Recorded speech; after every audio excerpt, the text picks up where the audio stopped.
Fala aí, meu povo! Sexta-feira, bora responder as perguntas de vocês. Eu acho que são mais de 30 por aqui. Vou tentar ser breve, embora vocês gostem que eu não seja breve. Vamos lá. Primeira coisa, tem uma porrada de perguntas sobre Busquets, substituto do Busquets, não sei o que, se o Busquets, a saída dele pode ajudar ou atrapalhar a vinda do Messi. Tá tudo no vídeo anterior, que eu fiz exatamente respondendo essas perguntas aqui. Então, quem perguntou é porque às vezes não viu que eu tinha postado. Porque eu não estou colocando tudo em Instagram e Twitter, todos os vídeos que eu posto. Então se inscreve aqui para não correr o risco de você vir fazer uma pergunta que já está respondida. Começando com uma pergunta do Hugo Soares. Acredita na volta do Neymar para o Barça? Não. Até porque parece que o Barcelona não tem intenção, o salário dele, o preço dele. Não. MV Edu. Tem muita gente dizendo que o Haaland ficou no bolso do Rudiger. Eu achei forçação de barra. E você? Nos confrontos que o Rudiger teve com o Haaland, o Rudiger até foi bem, mas foram confrontos de o Haaland de costas pro gol. E esses confrontos o Haaland não é a oitava maravilha do mundo, bastante longe disso. Ele de costas pro gol, a única coisa que ele serve basicamente é para virar para frente do gol e para correr. Ah, mas porque contra o Arsenal, não sei o quê. Ele tá melhorando o jogo dele fora da área, mas tá longe de ser um atacante referência por isso, né? Então, nesses confrontos o Rudiger foi bem, mas é normal ir bem nesses confrontos contra o Haaland. Os confrontos que o Haaland está correndo 40 metros até o gol adversário, nesses o Rudiger nem teve a oportunidade de melhor do que o Haaland, porque o Real Madrid como time atrapalhou muito que o Haaland tivesse essas corridas. Então, eu também acho forçação de barra. Outra coisa assim, o Rudiger foi bastante bem, mas não no que o Haaland faz melhor. Não é que ele ganhou 3 corridas contra o Haaland e evitou 3 gols certos, como por exemplo o Alaba conseguiu um corte, mas era uma corrida mais curta. Então, não acho que é para tanto não. Pedro Bedak. Com a saída do Buzi, continuamos longe de alinhar o fair play financeiro de La Liga para pensar em contratar? Sim. Teve uma declaração do Javier Tebas, que fala todos os dias, então não sei que dia que foi, deve ter sido ontem, dizendo que ainda tem muitos metros para o Barcelona percorrer. Ainda falta bastante. Vamos ver quanto que o Barcelona vai conseguir. Pergunta do Pedro Barros. Um abraço pro Mussum. Vini Júnior já fez mais na Champions do que o Neymar? Não. O Neymar tem 42 gols em Champions, o Vinícius tem 16, tem um terço dos gols. Né? Um terço seria 48, tem menos da metade dos gols ainda. Os dois já foram campeões. Os dois acho que tiveram uma participação parecida nos títulos que tiveram. Eram bons coadjuvantes, né? O principal jogador do Barcelona em 2015 foi o Messi, o principal jogador do Real Madrid na temporada passada foi o Benzema. Os dois fizeram gols em finais, mas o gol do Vinícius é muito mais importante. O Neymar faz um gol 50 do segundo tempo de um jogo 2-1, o Vinícius faz o gol do título. Então tem aqui e ali, mas eu ainda acho que o Neymar, pela quantidade de coisas que fez, o Vinícius faz muitas coisas em um curto período de tempo ainda, mas quantidade de coisas que o Neymar fez ainda está na frente. Outra coisa é que o Neymar deu uma estacionada grande, né? Desde que chegou ao Paris Saint-Germain, o Neymar fez 2 gols em mata-mata de Champions, cara. 2 gols em 6 temporadas. Fez na ida e na volta dos confrontos contra o Borussia Dortmund. Claro que teve jogos que ele foi bem sem marcar, mas pouco efetivo o Neymar desde que chegou ao PSG em mata-mata, em momentos mais decisivos da temporada. Ferreira 221B. O que achou do Cruzeiro diante do Fluminense? Alguma parte foi superior? Eu achei o Cruzeiro muito bem contra o Fluminense. Jogou de igual para igual, jogou sem complexos. O Cruzeiro jogou contra o Fluminense igual ele jogou contra o Náutico na Copa do Brasil. Outra coisa é que o Fluminense jogou diferente do Náutico, é muito melhor time. Fluminense e Palmeiras hoje são os melhores times do Brasil.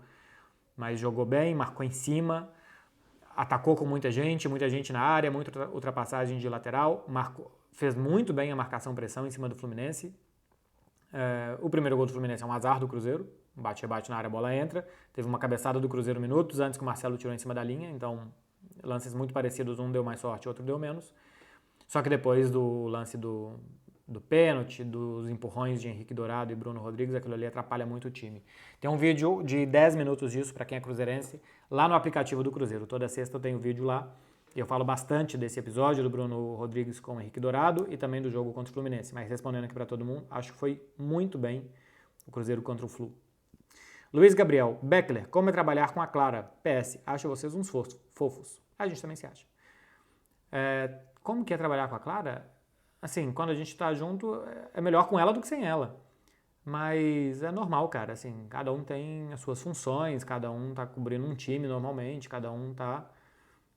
A gente se ajuda como eu e Tati nos ajudamos, como eu e Fred nos ajudamos, como Clara e Arthur se ajudam.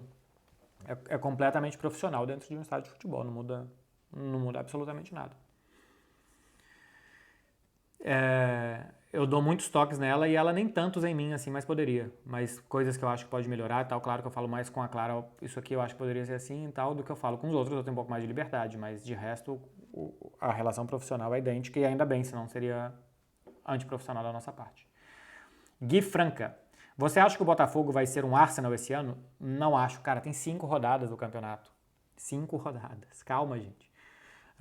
O Arsenal tá brigando até a 35ª do campeonato inglês.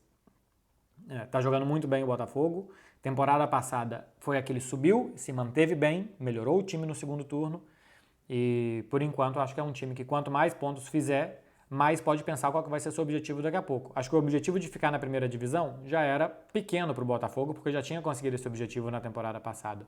Ficar entre os 8, tentar uma vaga numa Libertadores, por exemplo, pode ser o objetivo? Talvez possa, mas o campeonato é longo demais para pensar que com 5 rodadas um time vai brigar pelo título. Outra coisa que eu não consigo entender, como que as pessoas ficam tão preocupadas com tabela de classificação com o campeonato que acabou de começar. Tem vezes que na rodada 2 a galera lê 20 times numa tabela de classificação, não serve pra nada, pra nada. A única coisa que serve tabela de classificação para tantas poucas rodadas é o psicológico que pode afetar um time estar muito mal. Então, o time tá lá embaixo, 18º. Se vai ficando, pode pesar na cabeça de todo mundo. De resto, cara, é somar pontos. É pensar, por exemplo, Fluminense, Palmeiras, Flamengo e Atlético, né? Os 4 com mais investimento, e o Fluminense acho que nem tem todo esse investimento, mas é um excelente time, os 4 melhores. Você começa a ver quantos pontos seu adversário já perdeu e quantos pontos você não perdeu. Então você começa já a fazer uma conta que lá na frente, essa diferença de 6, 7 pontos que você consegue abrir ou que você não consegue abrir, isso pode pesar. Agora, se o time é 7º ou se ele é 14º, não muda nada nesse momento. Tem que fazer os pontos dele, entender qual que é o campeonato dele, quantos pontos ele tem que fazer para obter os seus objetivos e ir remando em uma meta. Simplesmente isso. O Campeonato Brasileiro, muitas vezes, é muito mais vamos dizer assim, uma corrida de remo, né? Uma natação, do que um jogo de tênis ou um karatê. Sabe, não é um mata-mata, que você tem que ir eliminando seus rivais. Você tem que ter uma meta e ir atrás dela da melhor forma possível. Mas eu não acho que o Botafogo é o Arsenal, não acho que vai tão longe. O campeonato passa por muitos momentos, pode sair jogadores se machucarem. Mas tá jogando muito bem, tá fazendo muitos bons pontos. E eu acho que vai conseguir melhores resultados do que no ano passado. Gustavo Meneghini. Você acredita que mandar o Leva embora, entre aspas, devido ao alto salário, ajudaria a reduzir esses 200 milhões? Não. Primeiro que mandar ele embora, ele tem que aceitar sair. Ele acabou de vir para assinar um contrato de 4 anos. Não sei se depois de 1 ano ele vai querer sair. Ele não me parece nada infeliz aqui. Ele já ganhou um título, vai ganhar agora outro, que é a La Liga. A família está muito feliz aqui. Ninguém aproveita mais a vida em Barcelona do que a Ana Lewandowska. Ela aproveita lugares de dentro da cidade, faz esporte aqui e ali e tal. Acho que eles estão muito felizes. Receberam tanto de amigo aqui agora nos 5 dias de folga, nem saíram de Barcelona. Então mandar embora não dá. Eu sei que você colocou aqui entre aspas, tipo, vender o Leva. Se o jogador não quer ser vendido, ele não é vendido. E ele também não tem alto salário. Tem um salário que é crescente, que vai aumentando com o tempo, mas não é o salário do Leva que estrangula o Barcelona. É os contratos antigos que estrangulam. Então, não faz sentido. E outra coisa, se você se desfaz do Lewandowski, você precisa de um outro 9. 9 não é barato. É caro, o salário de 9 é caro, é alto, então mais gera problemas do que resolve. Ronaldo DJ. MB, que imagino seja Marcelo Beckler. Comemorar uma cidade turística como Barcelona, os turistas atrapalham? Cara, eu acho que eu sou muito pouco... Eu tenho pouco lugar de fala, né? Uma expressão que está na moda, para dizer que turista incomoda ou não, porque eu sou um estrangeiro, não sou um turista, mas eu sou um estrangeiro numa cidade que, em teoria, é de outras pessoas, né? Barcelona é dos barceloneses, em teoria, então eu não poderia opinar muito disso, porque eu também estou um pouco tomando o espaço deles. Eu sei que não é bem assim, que eu poderia dizer, bom, eu estou aqui, eu recebo meu dinheiro, eu faço as minhas coisas, eu não estou tomando lugar de ninguém. Nem emprego eu estou tomando, porque eu trabalho para meio de comunicação do Brasil. Então eu sei que eu poderia ir por esse lado. Mas eu também sei que é uma cidade de muitos estrangeiros e que ela perde um pouco a cara local dela com tantos estrangeiros. Respondendo a sua pergunta, o turista mais ajuda que atrapalha, cara, porque é uma fonte de renda muito importante para a cidade, gera muito emprego. A principal arrecadação de muitas e muitas cidades europeias é o turismo. Então, muito mais ajuda do que atrapalha. Se não tivesse turismo, essas cidades penariam muito mais para manter gente empregada, para manter padrão de vida alto ou uma boa classe média. Então, mais ajuda que atrapalha. Outra coisa é o tipo de turista que tem, e que aqui em Barcelona se está tentando controlar, que não venha turista massificado aqui, né? Uma galera que vem de qualquer jeito, que bagunça a cidade, que suja a cidade, que não consome, então que não gera, sabe, que não faz essa roda da economia girar e tal. Então, realmente, eu acho que você tem que ver qual tipo de turismo você quer abraçar. E aqui, a prefeitada Colau, há muito tempo já, ela luta contra esse turismo muito massificado e que mais atrapalha do que ajuda. Agora, se eu quero ir correr em Barceloneta, tem muito turista. Agora, eu sei que tem. Aí eu posso correr em outro lugar da cidade. Então, se eu quero ir em determinados bares ou restaurantes, eu sei que por conta de ter muito turista, aquele lugar vai ser mais caro.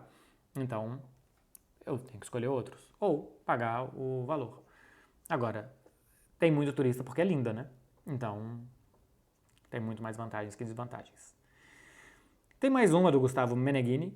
Qual a solução para acabar com as apostas e manipulações entre jogadores? Tem uma porrada de pergunta dessa, é um bom tema. Operação Penalidade Máxima 2, né? Cara, eu acho o seguinte, eu vi o Thiago Arantes, que é um muito bom jornalista, falando outro dia no Twitter, e ele tem razão. Tem doping no esporte. Você não acaba com um esporte, você acaba com doping. Você tenta acabar com doping. Então, acabar com as apostas não é a forma de se acabar com a manipulação que vem das apostas. Você tem que acabar com a manipulação. Punir gravemente os jogadores, tanto colocar na cadeia, se o Código Penal permitir isso, como banir do esporte.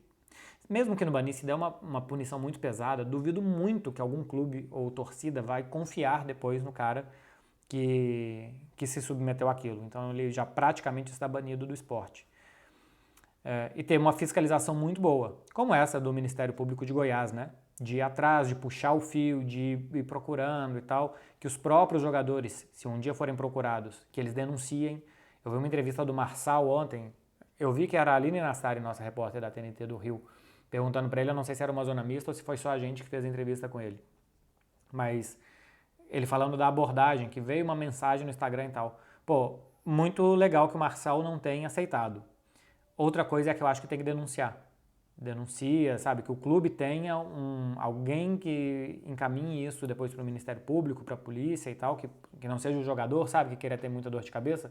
Que ele simplesmente mande o print da mensagem, o perfil do cara para irem atrás. Mas eu acho que você tem que combater é isso. Que exista manipulação em resultados, que exista manipulação por conta de apostas e de resultados também. No futebol é muito ruim para as próprias casas de aposta, porque elas perdem, cara, elas têm que pagar quantias imensas de dinheiro. Eu vi outro dia uma aposta de R$70 que ia virar 300 mil por conta dessas manipulações. A casa de aposta tem que pagar 300 mil para os caras. Você acha que a casa de aposta gosta disso? Claro que não gosta.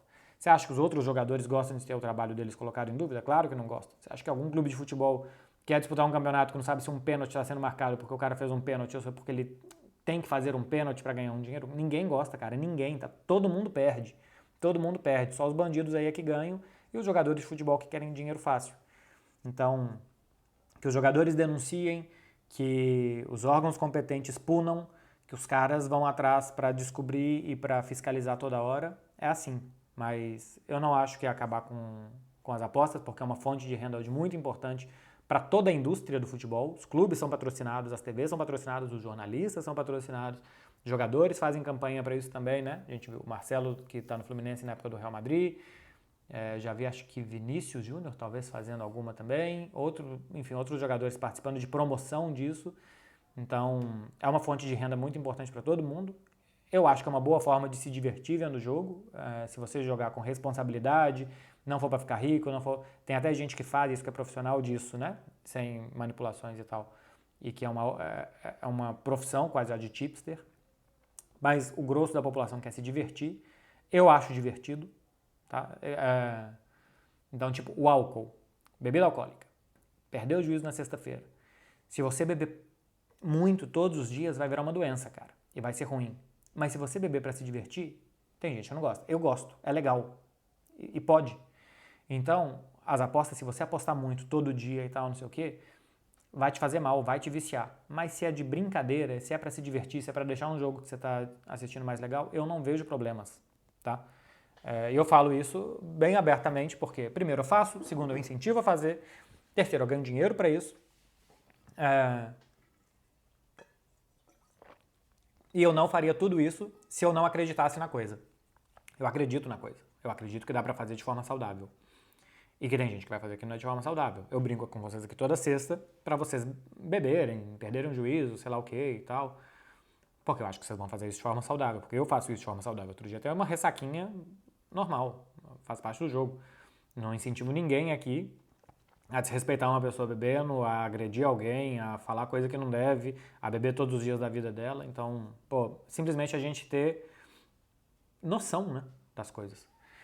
Enfim, falei pra caramba, mas queria falar tanto do ponto de vista dos jogadores de futebol como da sociedade, porque as apostas estão hoje absolutamente dentro do ecossistema do futebol e acho que vão continuar. Caramba, eu peguei aqui uma sequência muito polêmica. A IM Felipe Almeida. Por que optou por não se pronunciar sobre o vídeo do Real Madrid e a ditadura? Porque ele é absurdo. É absurdo. É uma coisa tão absurda pensar que o Barcelona foi o clube do regime que, cara, não dá pra reescrever a história, sabe? Assim, não se pode reescrever a história com um vídeo completamente fora de contexto. É um tema que nem precisa. Que nem precisa. Assim, que é tão absurdo que nem precisa falar. O Barcelona deve mudar de nome. O Barcelona tem a bandeira da Catalunha no escudo. Assim, aqui na Espanha não colou, tá? Assim, a galera de fora da Espanha, do Brasil e tal, é porque não tá dentro do contexto, porque não conhece as coisas, porque não conhece a história. Aqui, todo mundo achou um absurdo. Não colou. O Real Madrid fez isso e, assim, pegou mal, porque todo mundo na Espanha sabe o que foi o Franco aqui, o que ele fez com regiões da Espanha como a Catalunha, como o País Basco, como ele suprimiu que se falasse outras línguas, como ele suprimiu a cultura de outros povos, enfim, pegou muitíssimo mal o que fez o Real Madrid. Agora eu entendo que brasileiro não esteja dentro dessa cultura, que não entenda isso e que às vezes compra esse discurso porque quer futebolizar a coisa, que não é futebolizável. Enfim, é um vídeo absurdo e lamentável que fez a Real Madrid TV. Renan Rodrigues. Botafogo líder. SAF é caminho para a melhora do futebol? Não é caminho, a SAF, mas não é descaminho também. Eu acho que simplesmente os clubes não serem reféns daqueles velho de conselho deliberativo já está excelente. A política dos clubes de futebol do Brasil é uma coisa péssima, horrível e que atrapalha os clubes, é o atraso. Outra coisa é que eu acho que dá para ter, daqui a pouco, modelos sustentáveis de clubes com sócios, que os sócios vão votar e que não seja 200 velhos de conselho deliberativo votando com a intenção que cada um tem e com as motivações que cada um tem, e que os clubes estejam nas mãos dos sócios e que os sócios ditem o futuro desses clubes. E que os dirigentes, se fizerem cagada, que eles paguem por aquilo. Sabe, se mexer no dinheiro errado, se investir mal, se investir sem responsabilidade, se gastar onde não deve, que eles paguem com o patrimônio deles.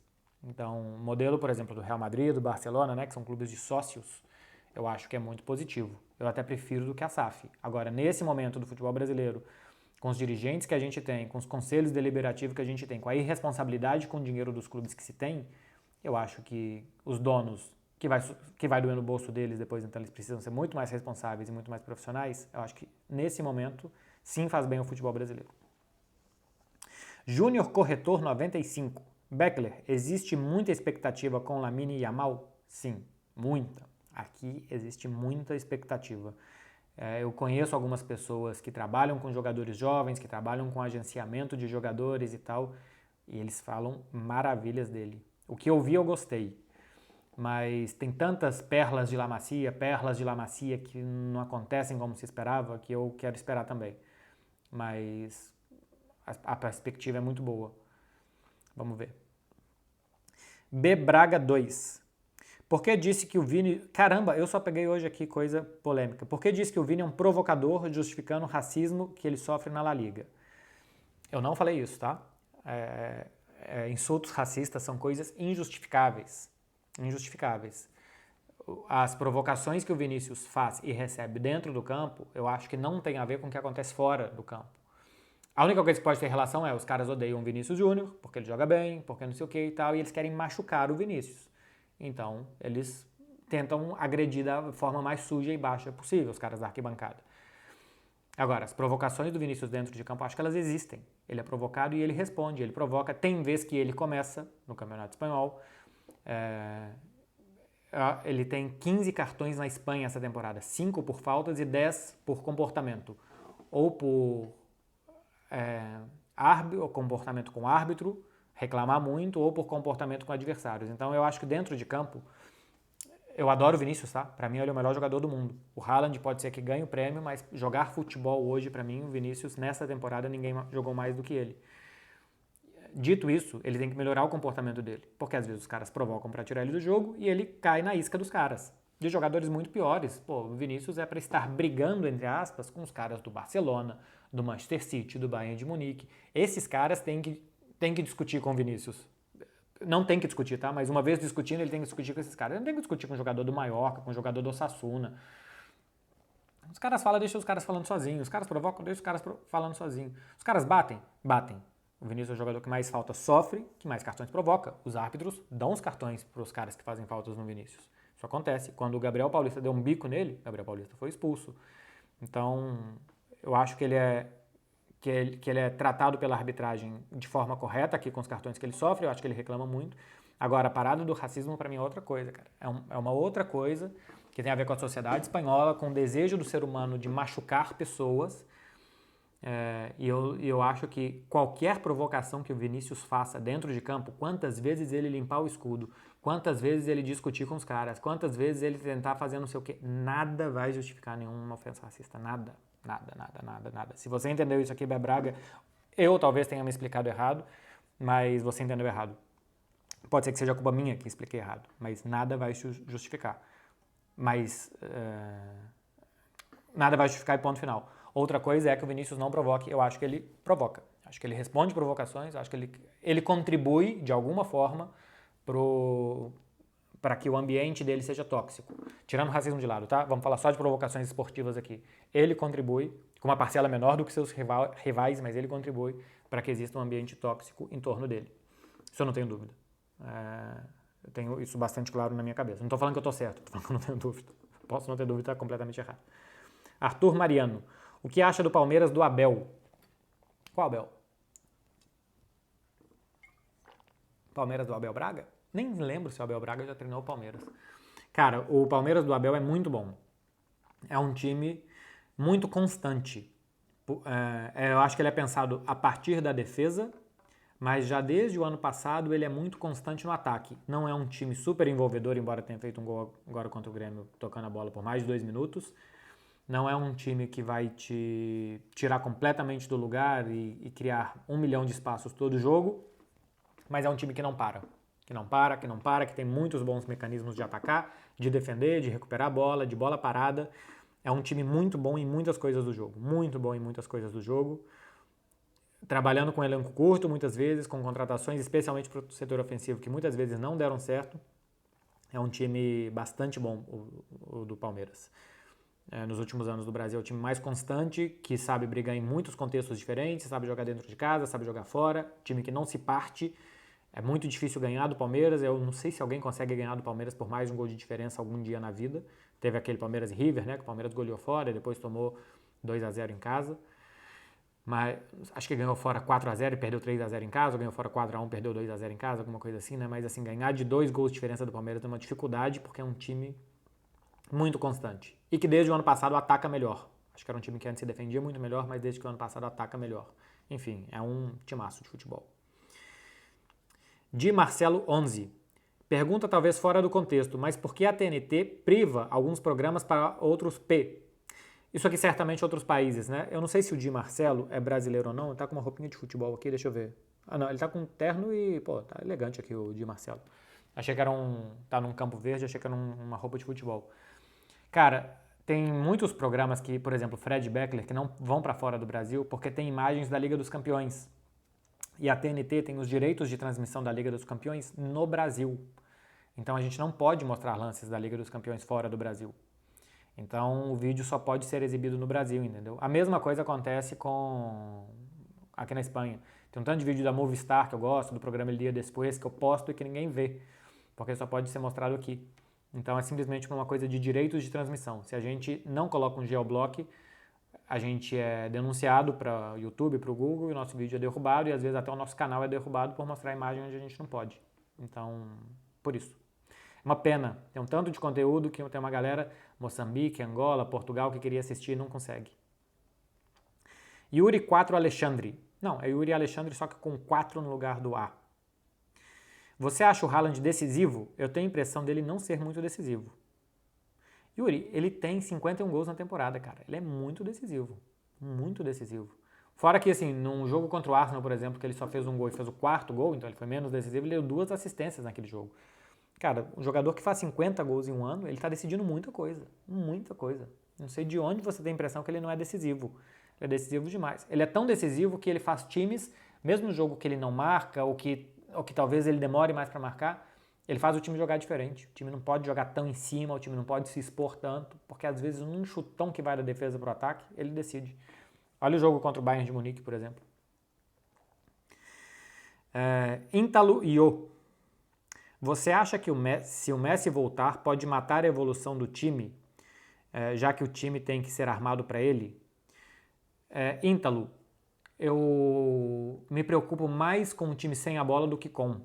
O Paris Saint-Germain, por exemplo, com a bola, em nenhum momento dos seus 2 anos, talvez no início desta temporada, tenha sabido aproveitar o Messi.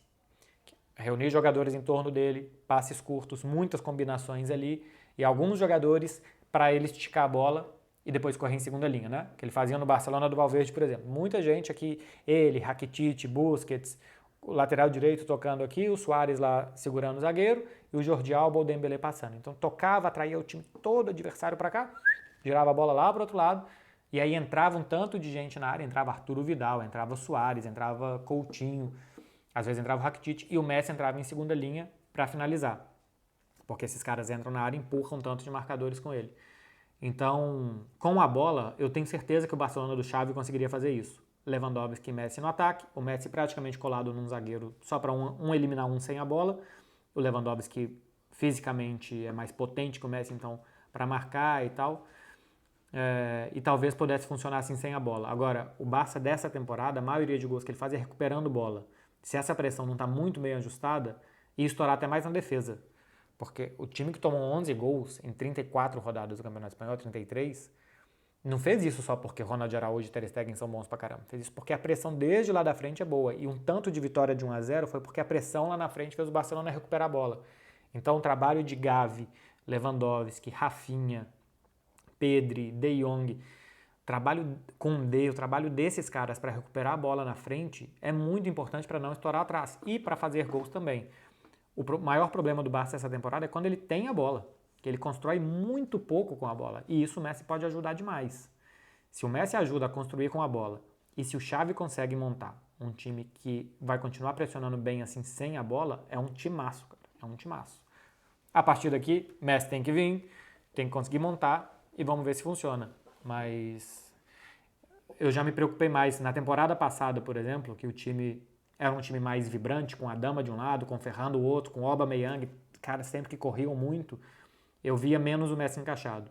Nessa temporada, com Pedri, Gavi, Lewandowski, um 9 mais fixo, menos corredor como o Aubameyang, eu consigo enxergar mais o Messi no time. Eu acho que ele, com a bola, funciona bem nesse time. Sem a bola, eu acho mais desafiador. Quase meia hora, hein, meu povo? Hoje estou polêmico. Respondi muitas perguntas aqui de temas mais delicados. Estou precisando de uma aguinha para mais leveza sexta-feira. Lucas Wasney. Wasney, é isso mesmo. Ele era o Ney, já não é mais. Oi, Marcelo. Como é vida de estar sempre viajando? Dá tempo de conhecer lugares novos? É muito legal estar sempre viajando. Eu contei entre setembro, quando começou a temporada, e abril, depois das quartas de final da Champions, quando eu voltei de Londres, eu tinha feito 15 viagens a trabalho em 7 meses. Eu tive que ir por coisas particulares 2 vezes ao Brasil nesse tempo. Bom, e sem contar assim, fui para Turim algumas vezes por motivos pessoais, mas uma delas a seleção estava treinando lá. Fui para Paris uma vez a mesma coisa, teve The Best, então também trabalho. Então, nem vou contar essas 2 viagens a trabalho, embora eu tenha trabalhado, mas assim, foram umas 20 viagens em 6 meses, sendo que uma delas foi de um mês, né? O Catar, um mês de uma viagem. Então, é muito legal.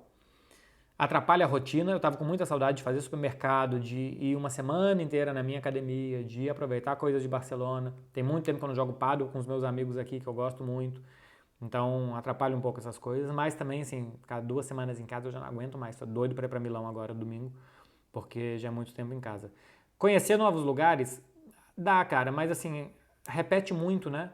Eu fui pra Munique fazer Bayern e Barça, Bayern e Vitória Pilsen.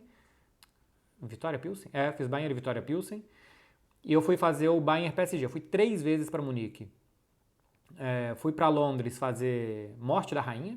Eu fiz pela Itatiaia. Fui para Londres fazer final da Euro feminina, Alemanha e Inglaterra. Convite de patrocinadores. E fui para Londres fazer Real Madrid Chelsea. Então, assim, só Londres e Munique repetiu 2 vezes. 3 vezes cada uma. Tiveram mais viagens repetidas que agora eu acho que eu não estou lembrando.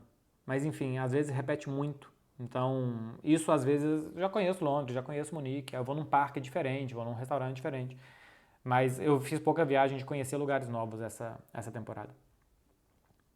Carlinhos Bahia. Qual estádio brasileiro que você mais gostou de conhecer? Carlinhos Bahia, é aí mesmo. Gostei muito de ir na Fonte Nova. Fui em 2021. Foi 2021 que eu fui com a Clara. Num Bahia. Foi ano passado, foi na Série B. Foi no Bahia e Grêmio. Ficou 0x0. Gostei muito da Fonte Nova, fui muito bem tratado. Pô, fiquei num lugar legal. Foi um pouquinho difícil de chegar, embora a gente tivesse ido almoçar no Pelourinho, que é ali perto, mas tinha bastante trânsito. Mas foi uma tarde muito legal, muito legal. Gostei muito da Fonte Nova, do ambiente, achei bonita, achei legal demais. De resto, os outros que eu conheci foram a grandíssima maioria trabalho, né? Então, a experiência como torcedor, te dão cerveja, a experiência como torcedor é diferente. Arthur Avelino, qual o principal motivo para não ter um técnico brasileiro no futebol espanhol? São inferiores? Tem o Fred Beckler Explicam, acho que é o nosso primeiro ou segundo sobre técnicos brasileiros. Arthur, se você quiser meia hora disso, acho que a gente explica bastante melhor lá do que eu vou fazer aqui em 30 segundos. Eu acho que sim, os técnicos brasileiros são inferiores. Eu acho que tem poucos técnicos brasileiros bons. E eu acho que o motivo disso é a cultura do futebol brasileiro que demite muito rápido. Então, o técnico brasileiro está acostumado a, antes de fazer um time de futebol, querer ganhar de qualquer jeito, de qualquer forma, não interessa como. Então, isso faz com que sejam poucos consistentes os trabalhos. Então, atrapalha muito a nossa cultura que os técnicos brasileiros sejam tenham mais início, meio e fim os trabalhos deles. E os times dele. Então, os times brasileiros muitas vezes são muito incompletos. É difícil ver como que os times estão jogando, o que é que eles querem fazer. Eu acho que a chegada de técnicos estrangeiros, teve alguma pergunta, eu não sei se eu selecionei sobre isso, mas eu acho que a chegada de técnicos estrangeiros está ajudando, inclusive, os técnicos brasileiros, porque está ajudando a cultura do futebol brasileiro, de primeiro se faz um time de futebol, se tenta jogar bem e depois os resultados vêm. João Vitor, WNC. Marcelo, até que ponto acha que vale a pena vender vários jogadores para trazer o Messi? Depende dos vários jogadores, né? Apostar em uma recuperação, por exemplo, do Ferran, do Ansu Fati, ou trazer o Messi que vai te dar 2 anos, que talvez ainda consiga jogar muito bem, que vai te trazer muitas coisas fora de campo e tal. Então, tem que ver quais são os jogadores, o potencial deles e por quanto tempo o Messi poderia vir. Mas é não só para trazer o Messi, tá? Vender jogadores é para inscrever os que estão aqui, para trazer outros também e tal. Não é todo o esforço de mudar elenco, de vender jogadores. Os jogadores esse ano vão ser as alavancas, já que as alavancas não servem mais. Então vender jogadores serve para inscrever Gavi, para inscrever Ronald Araújo, para inscrever Baldé, para quem sabe trazer Gundogan, para reformular um pouco o time. Vai ser necessário, inclusive, trazer o Messi, vai ser necessário vender jogadores. Pedro Martins, 267. Por que na época do MSN não se falava 3 jogadores a menos para marcar, mas isso foi uma tônica no PSG? Porque na época do MSN era 2015, os caras tinham 8 anos menos. Então, Messi e Neymar naquela época trabalhavam mais sem a bola do que eles fazem hoje. Especialmente o Messi, né? O Neymar ainda tenta muitas vezes no jogo ajudar a pressionar e tal. E tinha o Luis Suárez, que era um animal marcando saída de bola, coisa que o Mbappé é muito menos. Então, por isso, eram jogadores mais jovens, era um time mais bem organizado, não eram só os três, mas os três também ajudavam muito.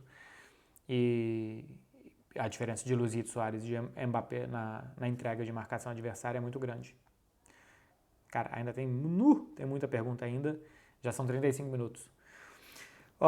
Você mandou e não pediu sigilo. Rodrigo Júnior 06, 17 anos, virgem, mas pude ver o Barcelona ganhar uma Champions com gol do Ney.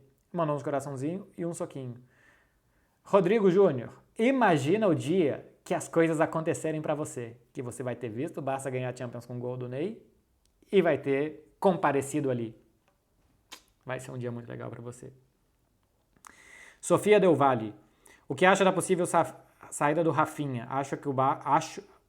Acredito, a Sofia, que o Barça está sendo ingrato com ele. Ingrato? Não sei se tem muito de gratidão. Assim, talvez escolher o Rafinha para sair seja uma injustiça com o Rafinha. Os números dele são muito bons, ajudam em muitas coisas. Sem a bola, o trabalho dele é impecável, tem muita energia, não desiste, tem muita personalidade. 1 contra 1 do Rafinha é bastante melhorável ainda. Tem bons números de gols e assistências. E tem mercado na Premier. Então, talvez, por que saiu o Rafinha e não saiu o Ferran? Porque dá pra vender o Rafinha, dá pra vender o Ferran. Porque tem gente interessada no Rafinha e não no outro. Acho que a coisa vai por aí. Acho que a coisa não vai muito de gratidão, tá? Quem é que tem valor de mercado, quem é que tem comprador, são negócios. Mas eu acho que é uma boa temporada do Rafinha, tá? De altos e baixos, no geral, boa. Ajudou muito quando o Dembélé estava fora. Com o Dembélé voltando, eu acho que o normal é que o Dembélé ganhe lugar no time, porque no que mais precisa fazer naquela função, que é 1 contra 1, porque o Barcelona constrói por dentro para por fora atacar, é ter pontas de 1 contra 1, e isso o Rafinha ainda precisa melhorar. Em outras coisas ele vai muito bem. Theo Yuli. E aí, Beckler, não acha que a TNT deveria ter um especialista de arbitragens nas transmissões? Não acho. Dá para interpretar os lances bem. Não precisa de um árbitro para interpretar lances de jogo. Outra coisa é que você tem uma dúvida em relação à regra. Mas eu não acho uma figura fundamental numa transmissão. E olha que gosto, tá? A Nadine Barros acho que faz bem isso no SBT. Eu vejo bastante o Instagram dela. Quem mais que fazia isso e que eu acho que não está mais fazendo, mas tinha também algum ex-árbitro que fazia em redes sociais. Enfim, eu acho que tem coisas interessantes e tal, mas eu não acho que é necessário numa transmissão. Narrador, comentarista, repórter, todo mundo conhece as regras do jogo, todo mundo sabe interpretar.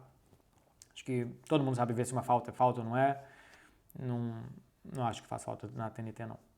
Outra coisa é que daqui a pouco contrata Marcelo Beckler é contra, Marcelo Beckler não gosta. Não vai por aí também, tá? Sua opinião pessoal. André Almeida 08. Você sente que já possui haters? Claro. Tem uma galera completamente sem noção. Marquinhos Almeida. Já pensei em fazer vídeo. Um vídeo por semana só respondendo hater. Mas eu pensei que ia dar publicidade, sendo que tem um tanto de gente que gosta de mim, que quer mandar pergunta, que quer dialogar comigo, eu não vou dialogar com quem não gosta. Mas era meio que pra mostrar como o hate é sem sentido. Como existe um hate gratuito, sem sentido, simplesmente era pra mostrar essas coisas que existem. Mas eu falei, é melhor não mostrar como que essas coisas existem, de onde que vem o hate, do que ele se alimenta, e dialogar com pessoas que gostam de mim. Marquinhos Almeida 982. Você acha que o Vinícius Júnior já é melhor do que o Robinho foi? Já.